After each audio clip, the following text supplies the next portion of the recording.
Think about it. There are people that say there is no God. Think about this. Many of my students say, but there are really good atheists here and this and that, and they do a lot of good works, and they help the poor and so forth, and some of the believers don't even do anywhere near as much as them. So why can't they ever enter heaven? And many of us would have thought this at some point in our life, right? Think about a mother in particular, right? Gives birth to a child. But prior to the birth, what does she go through? She goes through the first trimester, biological changes in her body, hormonal changes in her body. So already she's facing a lot of difficulties and hardship and nausea and this and that. Second trimester, now you're starting to see baby's being formed, baby's starting to move around and so forth.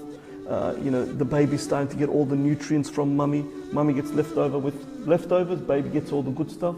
Hence her energy becomes depleted, right?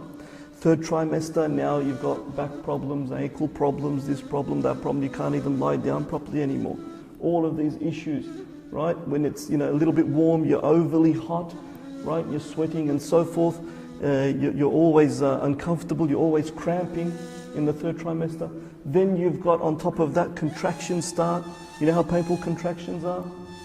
The closest that they could say for males to experience a contraction is kidney stones. Anyone that's had kidney stones knows how painful that is. And yet they have contractions throughout the entire night. Then they go through the difficulty of childbirth. After childbirth you think, Alhamdulillah, all the difficulty is over. Then you realize, no, the actual difficulty is just beginning. Right? Or the difficulty is just beginning. Every problem of the child, you're worried about it. It sneezes, you're worried about it. Blocked nose, you're worried about it. It's got a fever, you're worried about it. She's waking up every 3 hours to feed it. She's changing its nappies all the time. She doesn't understand why it's crying. So patience upon patience. And then as the child gets older, different challenges begin to arise. Suddenly the child comes to the age of 18 and has a little bit of a dispute with its mother, says to its mother, "Who are you? You're not my mum," and turns her back. How would that be?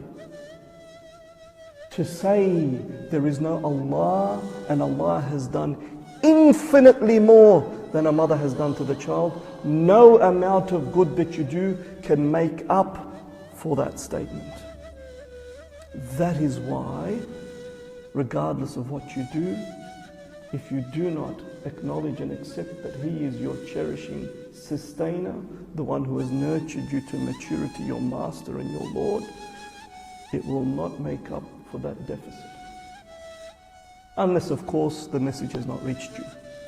Unless, of course, perhaps the Muslims have not done a good job in reaching out to you. In fact, probably even turning you off it, then embracing it. Allahu A'lam. Okay? So, even though somebody makes the statement that there is no God, does he deny them sunlight? Does he deny them children?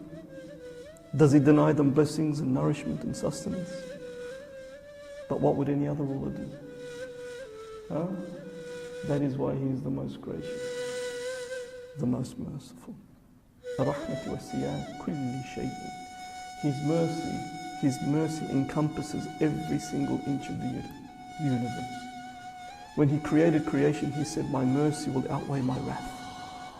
My mercy will outweigh my wrath." And this is what God Almighty wants us to establish in our minds and in our hearts. In Al-Fatiha. Never forget who your cherishing sustainer, your Lord, the Lord of the Alameen is. He is Ar-Rahman Ar-Rahim.